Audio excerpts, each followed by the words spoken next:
नमस्कार दोस्तों, वंदे मातरम। मैं दिनेश व्यास। सभी फौजी भाइयों को राम राम। दोस्तों, सेना से रिटायरमेंट के बाद एक अच्छा रिसेटलमेंट होना सैनिक के लिए सरकारी नौकरी है। और प्राय देखने में आता है कि 90% लोग गवर्नमेंट नौकरी के लिए प्रयास करते हैं। अगर उनको गवर्नमेंट नौकरी लग जाती है तो बहुत अच्छी बात है, उनके लिए, उनके परिवार के लिए।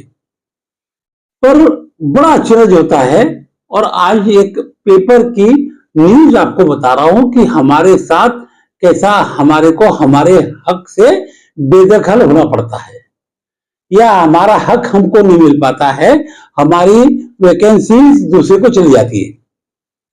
तो ये न्यूज के द्वारा, और खासकर मैं हमारे जो रिसेटलमेंट के लिए, चाहे वो डीजीआर हो, एडब्ल्यूपीओ हो, या तमाम हेडक्वार्टर सब एरिया या कमांड, या हमारा आर्मी हेडक्वार्टर, इनके द्वारा कई स्तर के ऊपर अगर अच्छे से कोई ठोस प्लानिंग हो जाए तो निश्चित रूप से हम सबको अच्छा अवसर मिल सकता है।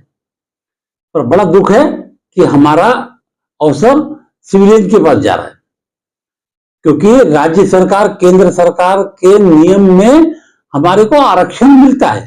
सीट हमारे लिए पक्का ही उसका विज्ञापन निकलता है, वो सीट के लिए ऑनलाइन एप्लीकेशन भी होता है, पर हमारे को वो नहीं मिल पाती है। ये आंकड़े बोलते रहे, ये पेपर के कटिंग के आधार से आपको, या न्यूज के आधार से बताने जा रहा हूं, क्योंकि महाराष्ट्र में 265 वैकेंसी की पोस्ट निकली थी कृषि सेवक के लिए, ग्रुप 3 की, सी ग्रुप के लिए। तो उसके रिटर्न एग्जाम में 200 नंबर के पेपर में 90 नंबर लाना था, यानी 45% बेसिक बेंचमार्क था पास होने का।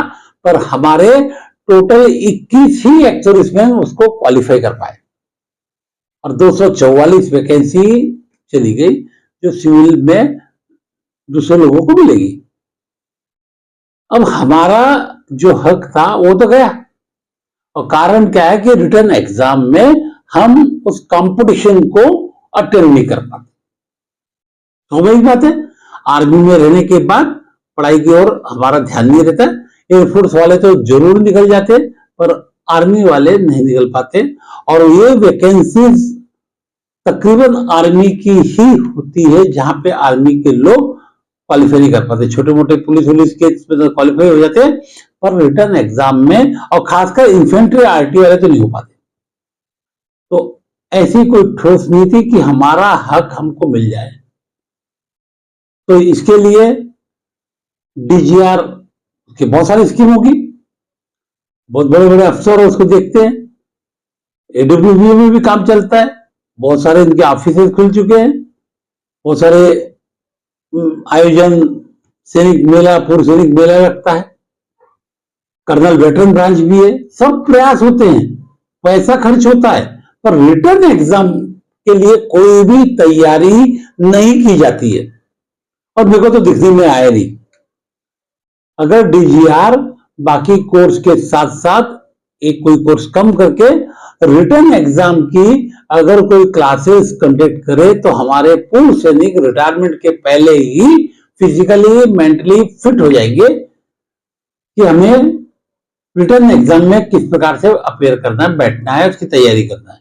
और हमारा भी फर्ज बनता है, क्योंकि अगर हमारा डिसीजन है कि गवर्नमेंट नौकरी करना है, तो हमें उसके लिए तैयार होना ही पड़ेगा, पढ़ना भी पड़ेगा, तैयारी करना पड़ेगा, मेहनत करनी पड़ेगी।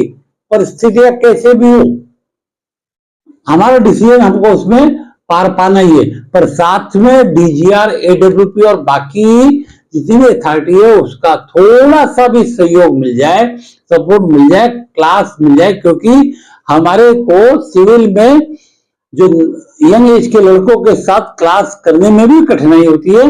उनका आईक्यू और हमारा सोचने का तरीका अलग होता है, इसके कारण हम वहां पे भी ठीक से पढ़ाई नहीं कर पाते। ये हमारी प्रॉब्लम है।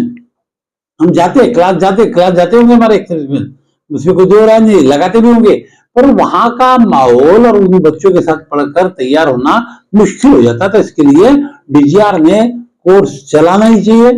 कोर्स चलेगा तो निश्चित रूप से अच्छे रिजल्ट आएंगे। और एक्स सर्विसमैन का रिसेटलमेंट ही तो वो चाहते हैं, उनकी भी तो आशा यही रहती है, उनका भी काम यही रहता है, उनका भी मकसद है।